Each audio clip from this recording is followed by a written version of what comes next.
Nagpe-prepare ako ng dinner ko kasi bumili ako ng isda. Ayan siya. Isdang tulingan. Bumili ako isa, nasa $25 I think o 30 yan. And then, nag-ano ako ng ayan siya. Ampalaya. Hanggang ko na to, hanggang bukas kong ulam. Kasi pupunta ako bukas ng umaga sa kapatid ni Amo. Maglilinis kasi ako doon.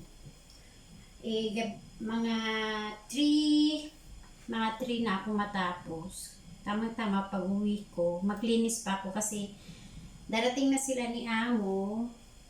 Pero naglinis na ako ngayong araw na to. Kumbaga na lang, tidy-tidy na lang sa Tapos sarap nang naghiwa na ako ng sausawan. Ayan siya.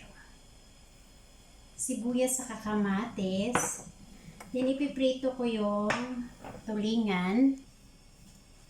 Yan, iprito ko na yung tulingan.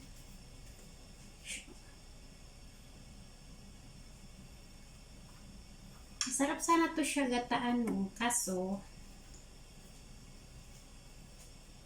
paggata kasi baka dito maubos lahat.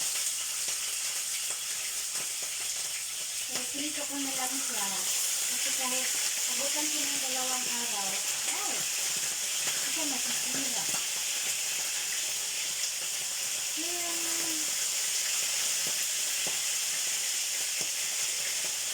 Four slice lang ang tulingan. Natin ko lang siya sa 4 na slice.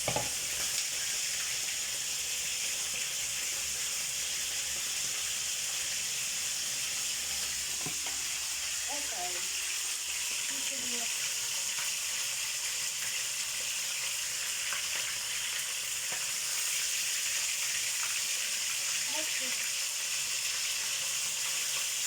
Hanggang bukas ko na ito kasi may bitter melon naman ako. Ito. Nangangamoy yung isda.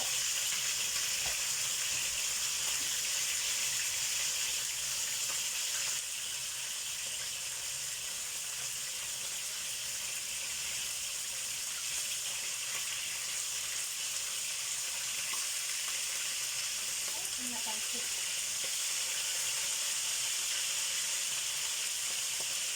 Gusto ko yung yung malutong-lutong siya. Napansin.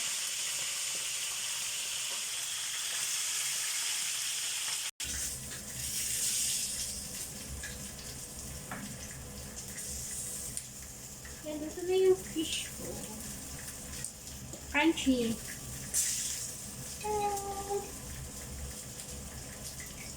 Or slice lang kasi. Sarap pagkaluto.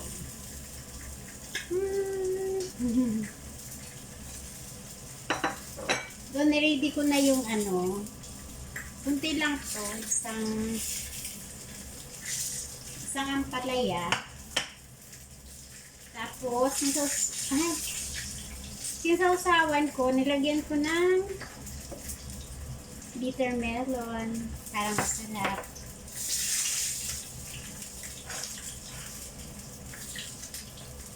Gusto ko kasi mag-crunchy yung yung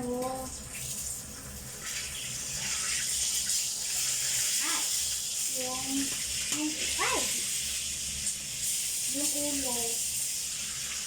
Yung ulo ng isda gusto ko crunchy kasi yun ang ulamin ko na ngayon. Tapos, kumukulo na yung sinain ko. Init, grabe. Kung sa Pinas bumabagyo, dito naman super init. Tirik na tirik yung araw.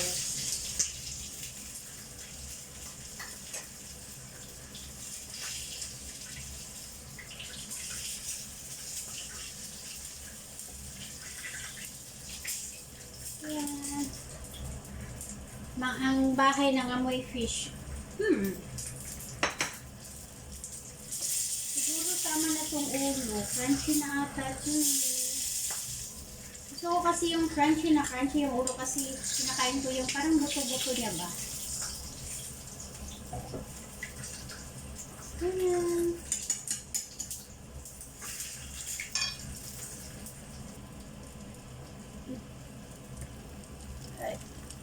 Ayan, luto na siya. Crunchy-crunchy na.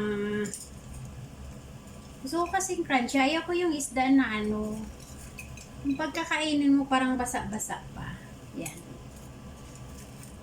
Ito yung una kong kainin ngayon. Yung ulo. Papakin ko siya. With sausawan na.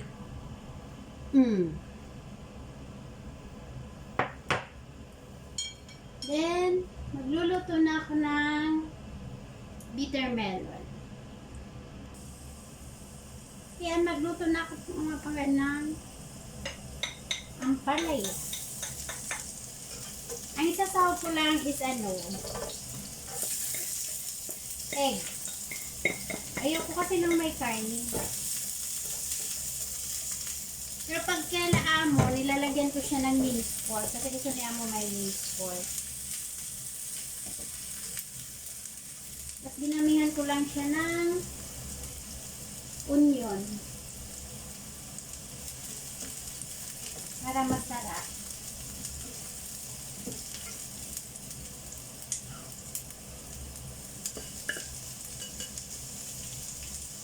Dinner, breakfast ko bukas, saka dinner ulit. Yan. Ang 2 days ko na to, na ulam, ilalagay ko lang sa ref.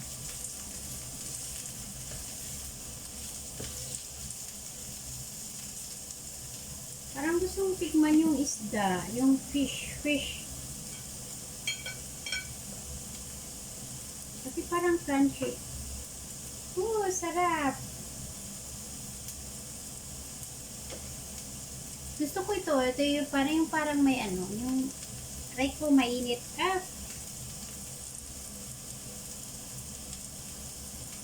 Tapos yung sausawan ko, maanghang siya.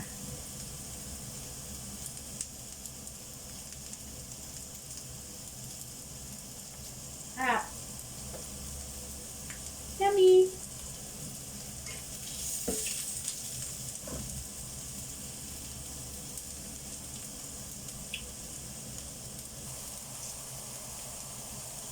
Lagyan ko siya ng paminta.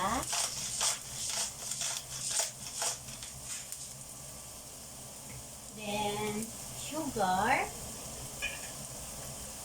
Tapos may magic sarap naman ako dito. Lagyan ko lang konti ng magic sarap.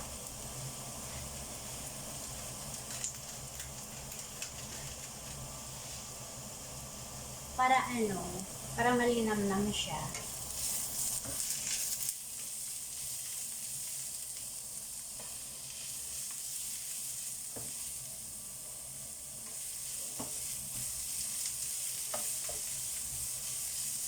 Then,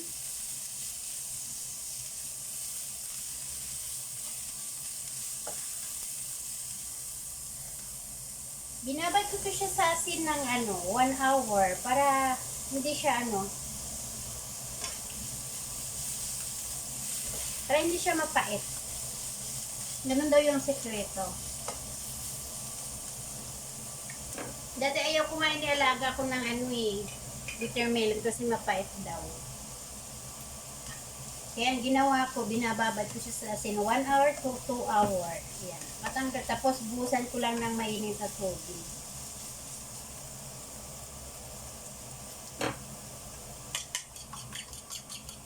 Ilagay natin yung egg. 2 egg lang. Yan.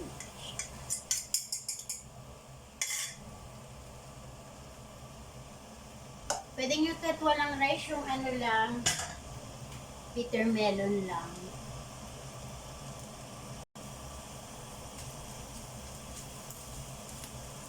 Yan na siya.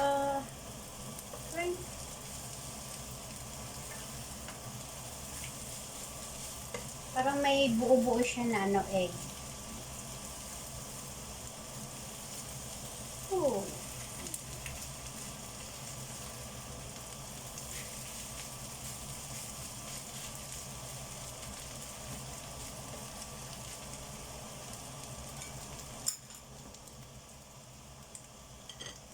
Diyos ko mga pangga, sarap. Kita ba? Crunchy. Crunchy. Crunchy. Tapos yan. May bitter melon siya para parang kilawin. Paluto na rin yung rice ko.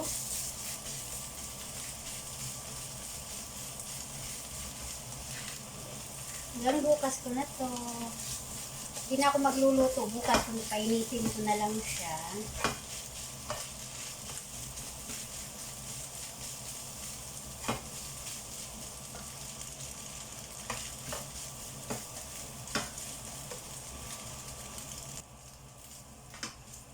Yan mga pangga, luto na siya.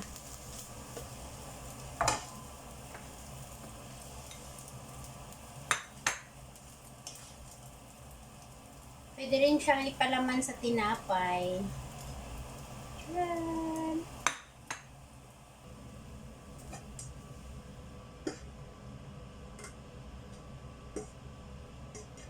Yan, ready to eat na mga pangga.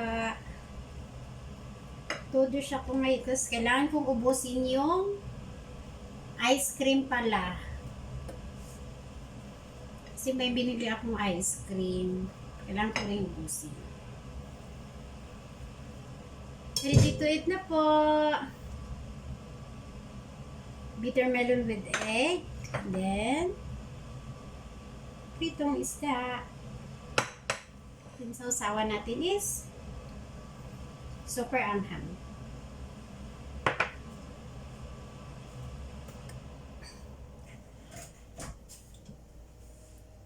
Yan lang yung dinner ko. Dinner, almusal ko bukas, then dinner ulit. Yan lang. Yan, okay na yan. Di na ako magluluto kasi punta ako sa kabilang bahay, maglinis ako doon. Tapos, mga 3 to 4 ako darating. Di na ako magluto. Painit ko na lang siya.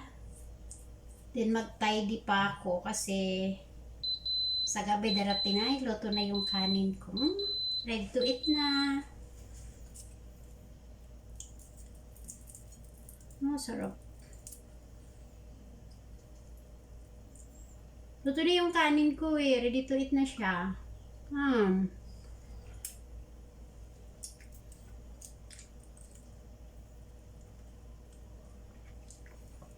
Kahit walang kanin, okay lang.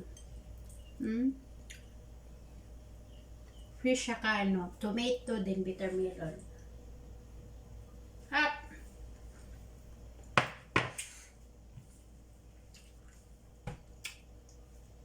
Thanks for watching mga pangga. Bye-bye.